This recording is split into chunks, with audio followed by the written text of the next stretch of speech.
ஆண்டவர் ஏசாயா 30:19 தான் தெளிவாக உணர்த்துகிறார். சீயோனை சேர்ந்த ஜனங்கள் எருசலேமில் வாசமாய் இருப்பார்கள். ஆமென். நீங்கள் தான் இந்த சீயோனை சேர்ந்த ஜனங்கள். அந்த தலைநகரம் ஆண்டவருடைய சமூகத்திலே வாசமாய் இருக்கிற உங்களை பார்த்துத்தான் கர்த்தர் சொல்கிறார், இனி நீ அழுது கொண்டு இராய், உன் கூப்பிடுதலின் சத்தத்திற்கு அவர் உருக்கமாய் இறங்குகிறார்.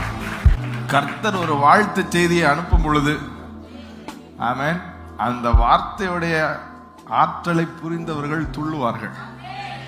அந்த வார்த்தை உங்களை துள்ள வைக்கவில்லை என்றால் அது உங்களுக்கான வார்த்தையே இல்லை. ஆமென் சொல்லுங்களேன்.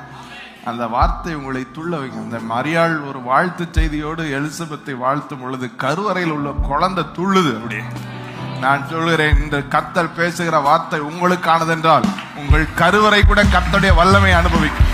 இனி நீ அழுது கொண்டிராய், உன் கூப்பிடுதலின் சத்தத்திற்கு அவர் உருக்கமாய் இறங்கி அதை கேட்டவுடனே உனக்கு மறு உத்தரவு அருளுவார். ஆமென்.